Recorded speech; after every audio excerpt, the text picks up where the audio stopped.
Après le coup d'État militaire subvenu au Niger le 26 juillet dernier, un sommet des chefs d'État et de gouvernement de la CEDEAO, convoqué d'urgence à Abuja le 30 juillet, a pris des sanctions à l'endroit de la junte nigérienne. Sanctions couronnées par une possibilité d'intervention militaire au Niger pour le retour au pouvoir du président déchu Mohamed Bazoum. Cette décision de la CEDEAO inquiète certains Ivoiriens. La CEDEAO doit laisser ce pays-là gérer la situation au Niger. Il faudrait que les Africains arrivent à gérer eux-mêmes leur propre situation. Parce qu'à chaque fois que quand les Européens, les Français précisément, quand ils s'en mêlent, vraiment ça sème la zizanie au sein du pays. Si on dit quoi, c'est pour le bien-être de la population. Quand une population dit je veux un tel président, pourquoi est-ce qu'on ne peut pas l'accepter? Parce qu'aujourd'hui, c'est quoi? Les présidents, quand ils viennent, ils ne pensent plus à la population. Ils pensent eux-mêmes à leur bien-être. Ça aussi, c'est une réalité. Donc, si c'est la population même qui décide de choisir un président qu'ils veulent, ils sont libres. Trouver une solution pour régler à l'amiable. Voilà, l'amiable, la voie diplomatique est encore mieux. Parce que bombarder un pays africain, c'est comme si nous-mêmes on se bombarde. Et donc, il serait mieux de trouver une voie diplomatique entre nous, la sous-région, l'Afrique de l'Ouest, l'Afrique de l'Est, trouver un compromis pour gérer ça à l'amiable serait encore mieux. Mohamed Bazoum et sa famille sont toujours retenus dans le palais présidentiel à Niamey. Les organisations de la société civile africaine disent non au coup d'État répétitif en Afrique. En Côte d'Ivoire, lors d'un point de presse le 18 août dernier, la Coalition nationale pour le sursaut CONASU, dirigée par Zanga Coulibaly, a apporté son soutien à la CEDEAO et encouragé l'institution à trouver un dénouement favorable à cette crise pour le rétablissement de l'ordre constitutionnel. Au Niger, la CONASU interpelle la junte militaire au pouvoir au Niger de saisir cette opportunité de la CEDEAO à l'effet d'aboutir à la restauration de l'ordre constitutionnel pour le bonheur du peuple frère du Niger. Engage la junte militaire à ne poser aucun acte qui pourrait entacher les liens de fraternité entre les deux pays frères que sont la Côte d'Ivoire et le Niger par des accusations gratuites et sans fondement à l'endroit du chef de l'État de Côte d'Ivoire, son Excellence Alassane Ouattara. La plupart des membres de la CEDEAO sont prêts à participer à la force d'intervention, à l'exception des pays dirigés par la junte militaire, le Mali, le Burkina Faso, la Guinée et le Cap-Vert.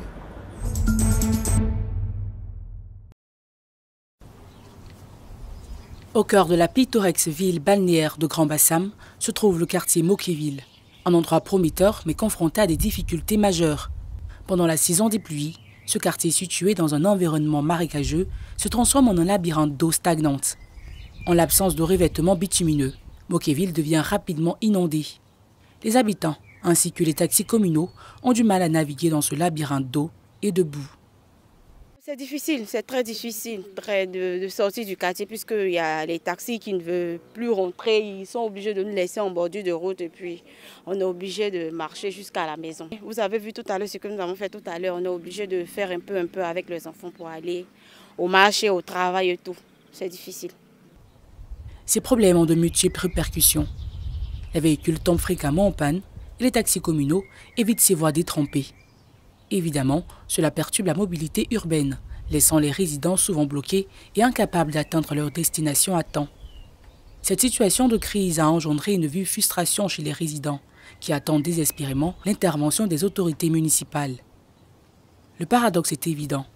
Alors que Grand-Bassam attire des milliers de touristes chaque année, les habitants de Mokéville se trouvent piégés entre le désir de profiter des avantages économiques du tourisme et les difficultés quotidiennes de leur quartier. Face à ce dilemme, les résidents lancent un appel pressant à la mairie de Grand-Bassam. Nous sommes obligés de marcher, l'eau nous arrivait jusque-là, marcher dans l'eau puisqu'il n'y avait pas d'eau issue. Il n'y a pas d'eau issue, nous sommes obligés de marcher dans l'eau pour pouvoir avoir accès d'un lieu à un autre. Donc nous demandons en tout cas une intervention au niveau des autorités. Tandis que les résidents sollicitent l'intervention de la mairie pour résoudre cette situation critique, il reste à voir si Mokeville pourra un jour se transformer en un lieu prospère, prêt à accueillir les visiteurs qui affluent vers Grand Bassam à la recherche d'authenticité et de beauté culturelle.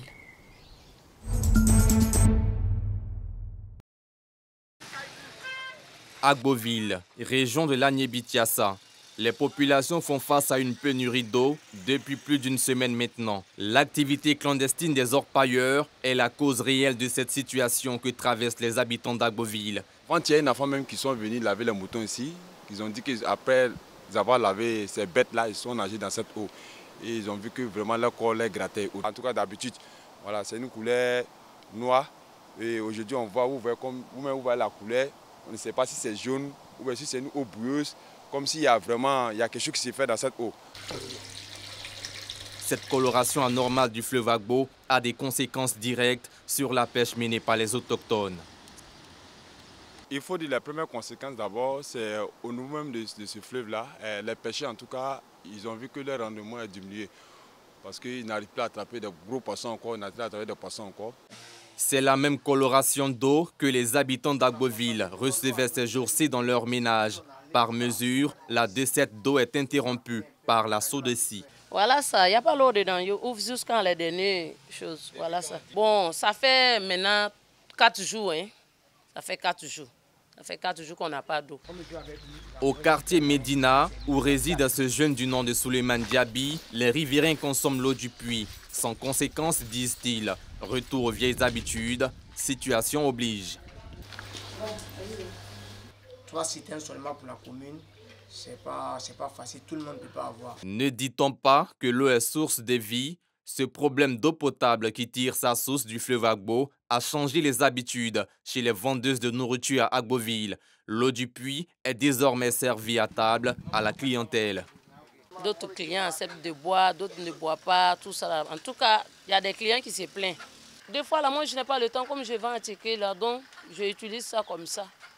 Il ne chauffe pas, il laisse ça comme ça.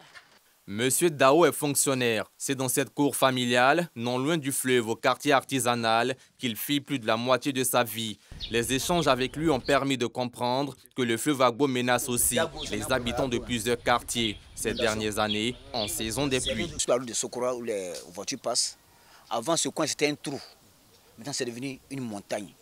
Donc l'eau n'a plus à passer correctement. Ça passait d'eau, Agbo a changé de... Si l'eau a changé de direction.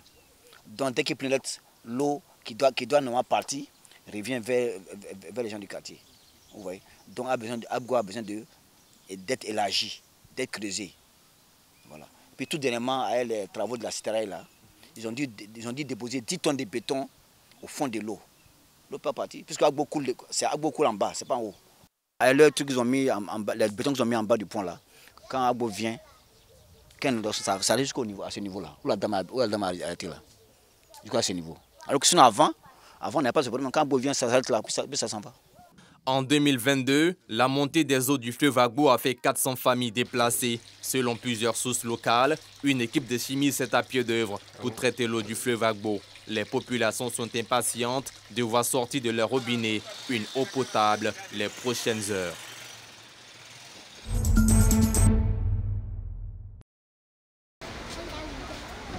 Feuilles fraîches, feuilles séchées, écorces, racines, peaux d'animaux, bouteilles contenant des liquides extraits de ces produits naturels sont entre autres les végétaux qu'utilisent au quotidien les tradipraticiens pour le traitement de plusieurs maladies. Des maladies telles que le paludisme, la fièvre typhoïde, ulcère de brûlure, l'hémorroïde, pour ne citer que celles-ci. Avec un mot de ventre, infection. 109 fibromes, les kystes là, 109. Médicaments de palu, il y a plusieurs façons. Il y a ça. Il y a ça. Et puis il y a 1000 maladies. Un imbricane, c'est comme ça on dit non. Donc, ça guérit ça. Palu là, c'est ça. Ça c'est un médicament de tension. Très efficace, c'est quitté au Burkina. Selon les données de l'OMS, 80% de la population africaine a recours à la médecine traditionnelle pour répondre à leurs besoins en matière de soins. Au demeurant, le tradipraticien bénéficie de la légitimité sociale et culturelle dans les pays africains. Je ne suis pas contre l'utilisation des médicaments traditionnels, mais je suis plutôt contre la mauvaise utilisation des médicaments traditionnels. Parce que la mauvaise utilisation des médicaments traditionnels également va agir sur les reins.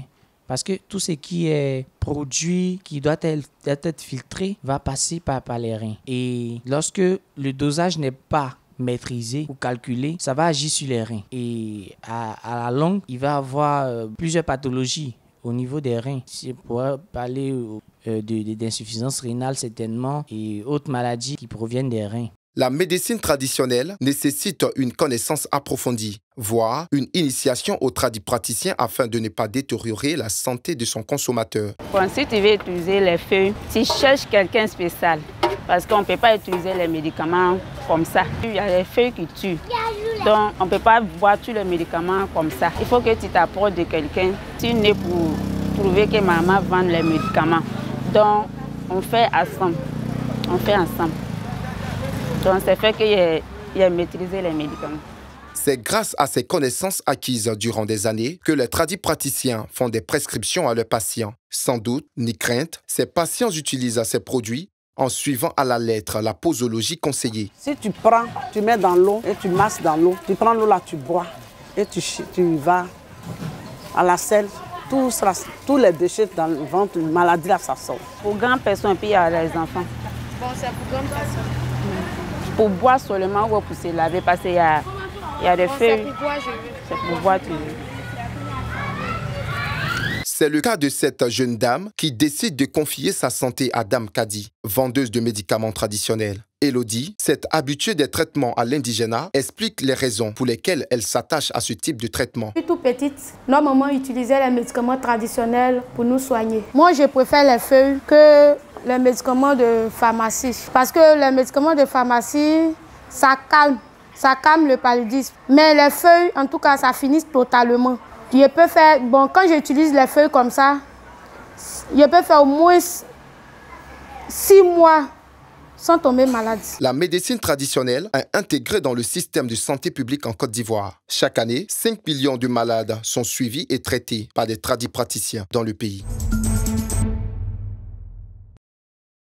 C'est à son siège, à Cocody, qu'a eu lieu le lancement officiel de Griffe Perso, une application créative mobile de personnalisation et vente quel qu'en soit le support. Ce 18 août 2023 était l'occasion pour Padonou Serge, promoteur de l'application, de célébrer les 10 années d'existence. Sur la plateforme Griffe Perso, vous avez la possibilité de choisir un article, quel que soit l'article sur la plateforme, et de proposer ce que vous voulez de cet article. Je donne un exemple, vous trouvez une tasse, vous la personnalisez, vous mettez votre photo, le message que vous voulez, et nous, derrière, on pourra vous le faire, ce que vous n'avez pas forcément sur les autres plateformes. L'objectif de cette nouvelle application est de promouvoir les talents et artisans africains au plan local et à l'international, digitaliser les ventes des artisans et créer un réseau dynamique pour faciliter une interconnexion entre les acteurs culturels africains.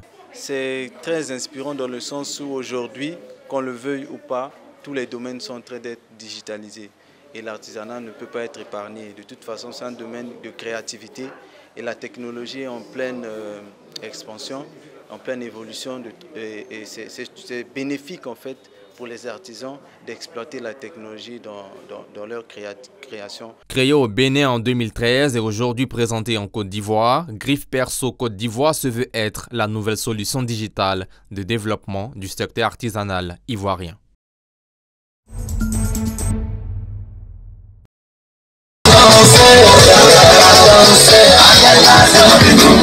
Le samedi 19 août, l'Association des jeunes ambitieux d'Atekoubé a organisé la 7e édition de sa journée sportive en présence des cadres et responsables de ministères. C'était une occasion pour les jeunes de la commune de s'unir autour du sport. Nous les appuyons techniquement et de façon technique, nous les orientons, nous leur montrons les chemins à suivre pour organiser de telles activités, de sorte qu'ils puissent prendre conscience qu'on ne peut pas se lever comme ça comme un citoyen lambda pour organiser. Il y a beaucoup de paramètres qui rentrent en compte. Et nous les orientons vers ces paramètres-là pour qu'ils puissent mieux les prendre en compte. Je marche, je suis fatiguée et je transpire, je bois de l'eau. Objectif, réunir les fils et filles de la commune et cultiver la solidarité, ainsi que le vivre ensemble. Les jeunes ont été sensibilisés à adopter de bons gestes à l'approche des élections locales prévues le 2 septembre prochain. Quand les coqs font les palabres, les poussons n'ont pas les places dedans. Nous sommes des enfants, nous sommes des jeunes. La logique souhaiterait qu'on suive les consignes de nos autorités. Si le partout, les autorités décident de nous dire c'est tel ou tel qui est le candidat, on est obligé de s'aligner. C'est ce qui va faire que demain on sera grand, on sera des pays, on envoie des développements. Mais si on doit être des pays développés, il faut qu'on suive les consignes à la lettre. Les élections ne doivent pas être un facteur de déchirure ou quoi que ce soit. Au contraire, ça doit être un facteur de rassemblement parce qu'il faut respecter le choix des uns et des autres. On peut ne pas être des mêmes bords, mais on doit prioriser le vivre ensemble. Descendez-vous, changez de côté.